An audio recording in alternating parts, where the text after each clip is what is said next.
Aujourd'hui, je vais vous montrer les différentes fonctionnalités de WordPress. Donc, on arrive, quand on a installé WordPress sur son hébergeur, nous arrivons au tableau de bord de WordPress. C'est ici. C'est ce qui va nous permettre de construire, de personnaliser notre site. Donc, on va voir les différents éléments de ce tableau de bord. Donc, tout d'abord, dans le menu, on a Réglages. Quand on va dans Réglages, il y a différents points importants à faire et à vérifier. Donc, on va dans Réglages, Général. Nous avons le titre du site à renseigner, Formation au Mac, et le slogan. C'est ce qui va apparaître ici. Quand je vais passer la souris, là j'ai au Mac Web Agency. Il va y avoir le petit slogan là qui apparaît, formation, création, site internet. Ensuite, ce qui est important aussi, c'est dans lecture, de vérifier que cette case est décochée. Visibilité pour les moteurs de recherche. En fait, ça permet d'être visible sur Google et les différents moteurs de recherche. Si vous le cochez là, votre site est privé et il ne sera pas indexé, donc il ne sera pas visible. Ensuite, ça va aussi nous permettre d'afficher la page d'accueil en cliquant sur une page statique et en sélectionnant la page d'accueil. Ça, on le verra dans la prochaine session quand on personnalisera notre site. On a les commentaires, médias, les permaliens, confidentialité. Là, il n'y a pas d'éléments importants à voir pour l'instant. Un site internet est composé de différentes parties. Donc on va regarder sur ce site-là, c'est un site que j'ai fait. Il va être composé de 3 parties différentes. Il va y avoir le header qui est en haut du site, donc qui est composé généralement d'un logo, d'un menu, de la barre, de la loupe de recherche,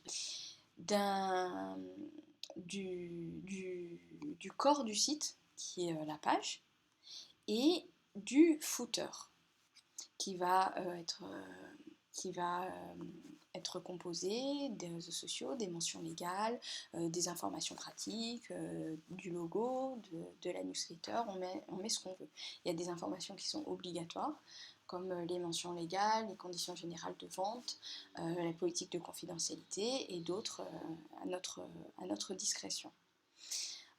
Ces éléments-là vont être le header et le footer, vont être présents sur toutes les pages de votre site. Et le corps du site va changer selon les pages. Donc ensuite, nous allons voir sur le tableau de bord les différents éléments du site. L'élément page. Les pages, c'est ce qui va apparaître sur le menu. Donc tout le menu et tous les sous-menus, ce sont des pages. Les articles, eux, ça va être le contenu. Je m'explique. Par exemple, ici, donc la page d'accueil. Accueil, c'est une page. Programme, c'est une page. Les sous-menus, ce sont des pages aussi. Mais dans Accueil, nous avons ici des articles d'actualité. Et ça, c'est pas des pages, mais c'est des articles. Les articles, on a la possibilité de les classer en catégories, en étiquettes. Il y a différentes catégories, par exemple, on va prendre actualité, on va prendre actualité économique, actualité mode, actualité internationale. Et les étiquettes, ça va être les mots-clés. Voilà, c'est sur une économie libérale, finance internationale, ça va être les thèmes abordés dans les articles. Les catégories et les étiquettes sont importants pour le référencement. Ça, je vous expliquerai ça dans le module 3. Ensuite, on avait le média. Le média, en fait, c'est une bibliothèque où on va mettre tous les visuels, images, vidéos, mais aussi les documents PDF que vous allez mettre dans votre site. Je vais vous donner un petit aperçu sur ce site-là. Ça charge. Donc c'est là que vous allez trouver tous les éléments, le logo à mettre sur votre site. Donc médias, bibliothèque. Et je vais... Voilà, donc là,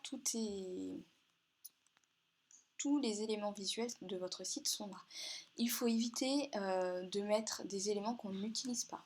On peut mettre plusieurs versions de logos par exemple, avec différentes couleurs, mais on va en utiliser un. Supprimez-les au fur et à mesure et ne gardez que ce qui est visible sur votre site. Parce que plus la bibliothèque de médias est lourde, plus votre site va ramer. Donc il faut optimiser la taille des images. Ça, je vais vous donner des outils dans le module 4, dans la ressourcerie, pour optimiser la taille des images. Parce que si vous avez des images qui sont très lourdes sur un site, ça va ramer. Et si le site rame, il ne peut pas être optimisé pour le référencement. On ne peut pas avoir un référencement optimisé. Donc ne gardez que les images présentes sur le site. Si vous faites des tests, il n'y a pas de souci, vous essayez des images, si ça ne va pas, vous n'oubliez pas de les supprimer. Donc on ajoute, on met ajouter, sélectionner des fichiers et on les sélectionne sur notre ordinateur. Ensuite, revenons au tableau de bord, ça c'est médias, page on a vu, commentaires c'est si vous voulez que les internautes puissent laisser des commentaires sur un produit, un service que vous proposez, sur une actualité. Donc ça vous permet de gérer les commentaires et de gérer aussi les spams, donc les autoriser ou les supprimer. L'apparence, donc il y a différentes choses dans l'apparence qui sont très importantes. Nous avons le thème, donc comme je vous l'avais expliqué, le site va être basé sur un thème. Un thème, c'est des sites prédéfinis. Des sites prédéfinis qu'on va personnaliser. On va customiser avec nos textes, nos images, nos logos, le message que l'on va transmettre. Et on va utiliser des thèmes pour avoir des ossatures, pour gagner beaucoup de temps. Maintenant, il y a très peu de sites qui se font from scratch, qui partent de zéro. Sinon, il faut un budget beaucoup plus important. Donc là, tout le monde utilise des thèmes prédéfinis qu'ils customisent. Donc, la première chose à faire, c'est de télécharger son thème. Quand vous mettez WordPress, vous avez ces deux thèmes déjà installés. Donc, le thème 17 et le thème 20. Vous avez une énorme bibliothèque de thèmes aussi qui sont proposés. Là, il y en a, voilà, par exemple, il y a 3818 thèmes. Ce sont des thèmes qui sont préposés, des choses prédéfinies. On va regarder celui-là, par exemple, le NIV. Bon, là, il est vraiment pas beau du tout. C'était pas un bon exemple. Essayons celui-là. Voilà, ça, c'est des choses que l'on peut customiser, mais bon, j'utilise jamais ces thèmes-là parce que ils sont pas top du tout. Et on peut télécharger un thème. Donc pour télécharger un thème, on va dans téléverser. Donc moi je vous ai envoyé un template, un thème Divi. Je vous ai envoyé le dossier zip. Donc voilà comment on va l'installer. Donc vous allez dans thème. Vous allez ajouter un nouveau thème, téléverser un thème, choisir le fichier et c'est vraiment un format .zip. Donc il ne faut pas le dézipper. Donc vous choisissez ce fichier-là et vous mettez installer et ensuite activer. Et là, vous allez avoir Divi qui apparaît ici. Et on verra la prochaine session, on va le personnaliser ensemble. Donc quand on a installé le thème, on va dans personnaliser. Donc il faut d'abord télécharger un thème, installer un thème et ensuite le personnaliser parce que chaque thème va avoir des champs de personnalisation qui lui sont propres. Donc ici, dans le thème 70, on a ces champs-là. Identité, couleur, média de l'antenne, menu, widget, page d'accueil, options et CSS additionnels. Donc on va prendre l'identité du site, c'est là qu'on ajoute le logo, le titre, le slogan, on l'a déjà mis dans réglage, et c'est ici qu'on va mettre le logo. Et là, sélectionner l'icône du site, c'est ce qui apparaît ici dans la barre, dans les onglets. C'est ce qu'on appelle le favicon. Donc c'est le petit logo qu'on met ici pour qu'il apparaisse. On va avoir les couleurs, donc c'est ici on va mettre la charte graphique qu'on a définie, la palette de couleurs qu'on a définie. etc. Je ne vais pas vous faire la liste puisque chaque thème a sa propre personnalisation, donc nous on verra celui de Divi. Ensuite, quand on a téléchargé le thème, qu'on a personnalisé les éléments du thème, on a ce qu'on appelle les widgets. Les widgets, c'est ce qui compose le footer. C'est ce qui est en bas du site. Donc, on va utiliser par exemple celui-là. On va prendre apparence, widget. Et les widgets, en fait, va être composé de différents éléments, de différentes colonnes. Donc ici, on a 4 colonnes. Et dans chaque colonne, on renseigne les informations que l'on veut. Donc là, ici, par exemple, j'ai mis un séparateur. Et là, ce que j'ai mis, ça va être le logo de Apprenti d'Auteuil. Ensuite, on va mettre du texte ou un séparateur. Donc, on va avoir différents éléments. Ici, le texte est espace candidat. On peut avoir un HTML personnalisé. Ça va être ici, c'est la newsletter. Pour s'inscrire à la newsletter. Du texte, on peut mettre les réseaux sociaux. Donc là, je l'ai mis dans le dernier élément. Donc, les mentions légales sont ici. Donc, on peut mettre des liens sur d'autres pages ou sur un autre site. Et ici, c'est le code pour ajouter les réseaux sociaux.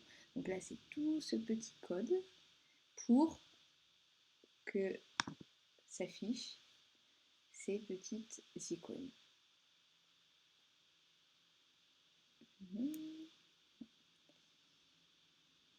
On va y arriver.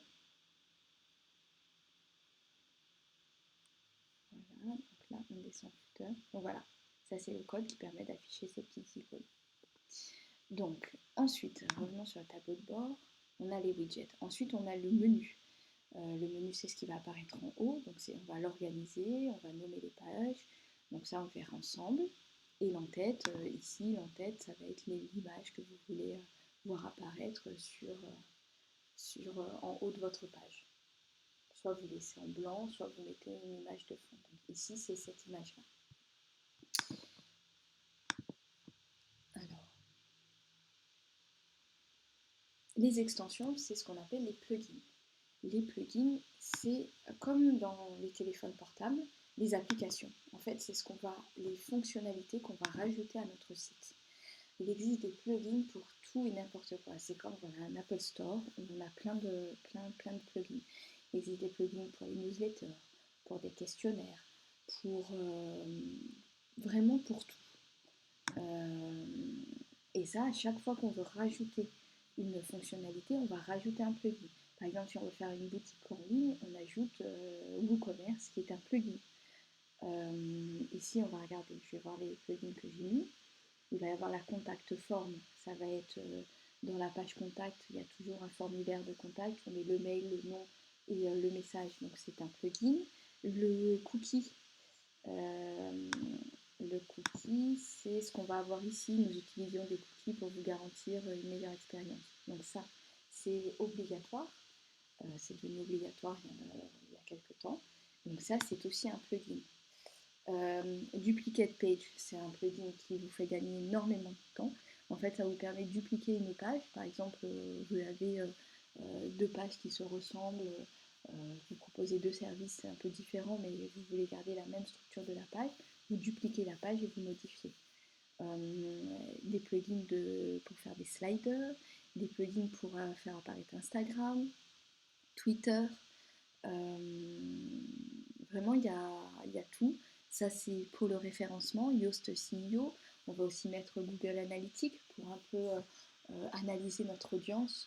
Google Analytics, on va le voir dans le module 3, mais ça vous permet de savoir par quelle voie les internautes sont arrivés sur votre site. Est-ce que c'est via les réseaux sociaux? Est-ce que c'est via un lien sur une newsletter? Est-ce que c'est via une recherche Google? Si c'est via une recherche Google, quels sont les mots-clés qui ont été tapés par les internautes? Donc ça vous permet vraiment d'analyser votre audience et aussi de paramétrer votre communication digitale par rapport à ces informations-là. Si vous êtes plus performant sur les réseaux sociaux, c'est de passer un peu plus de temps sur les réseaux sociaux. Si vous voyez que vous avez fait une newsletter et ça vous a ramené une ou deux clics, peut-être que voilà, la newsletter n'est peut-être pas le bon format, ou peut-être que c'est votre newsletter qu'il faut retravailler, etc. Donc Google Analytics, ça va être aussi un plugin installé. Il y a vraiment, vraiment, vraiment le choix des plugins. Je vais vous mettre dans le module 4, ressourcerie, les extensions à avoir, les meilleures extensions, le top 20 ou le top 30 des extensions à avoir sur votre site. Attention, ne pas installer une multitude d'extensions parce que ça va alourdir votre site, et si ça alourdit votre site, ça va ralentir votre site, et si ça ralentit votre site, ça flingue votre référencement. Et si ça flingue votre référencement, vous n'allez pas être visible. Donc voilà, ça va être un raccourci, mais il faut mettre vraiment que les plugins qui sont nécessaires et les plugins qui vous sont utiles et efficaces. Donc ajouter, c'est simple, on va dans ajouter, on met le nom du plugin, on le sélectionne, par exemple je vais mettre newsletter, on va chercher le mot-clé, je vais mettre newsletter pour récupérer les adresses mail et envoyer des newsletters.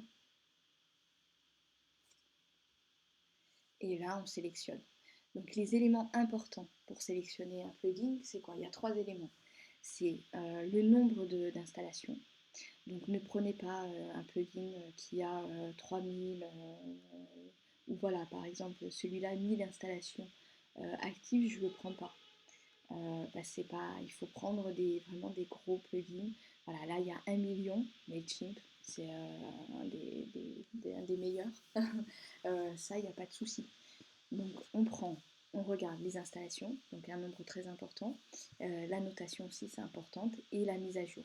Si la mise à jour date d'il y a 1 an ou d'il y a 6 mois, ne pas prendre. Parce que ça veut dire que un plugin n'est pas mis à jour, WordPress est mis à jour régulièrement, et les plugins doivent être aussi mis à jour régulièrement. Donc ça, c'est de très bons indicateurs. Donc si vous avez un nombre important d'installations actives, une bonne notation et une dernière mise à jour qui date pas plus de 3 mois, ça c'est un bon signal pour dire que votre plugin est bon. Et ensuite, soit vous choisissez là, soit vous le téléchargez sur votre ordinateur, un dossier que vous avez téléchargé. Les utilisateurs, bon ça c'est pour les personnes qui travaillent en équipe. Chaque utilisateur a un profil. En fait, ça permet par exemple, vous travaillez avec quelqu'un, vous avez une stagiaire qui ne maîtrise pas trop commerce WordPress. Vous lui demandez de faire des changements, mais vous avez peur qu'elle vous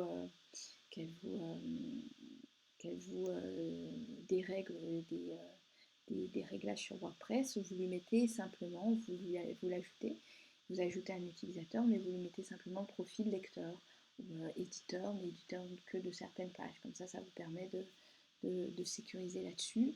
Et aussi, ça permet d'avoir un historique de qui a fait quoi. Qui a été sur cette page-là, qu'est-ce qui a été modifié. Comme ça, s'il y a un bug, vous pouvez voir un peu d'où ça peut venir et trouver une solution rapidement. Donc, les outils, donc ça on ne verra pas ensemble. On a les extensions, c'est fait, utilisateur, outils, ça on verra plus tard. Et réglage, c'est vu. Donc voilà, je vous ai vraiment fait une explication des principaux éléments de WordPress qui vous permettent de personnaliser votre site. Et la prochaine session, on va voir comment on va personnaliser le thème, et on va vraiment rentrer dans le vif du sujet. Voilà, je vous dis à bientôt. Si vous avez des questions, si vous rencontrez des difficultés, n'hésitez surtout pas à me contacter par mail ou m'envoyer un petit texto. À très bientôt.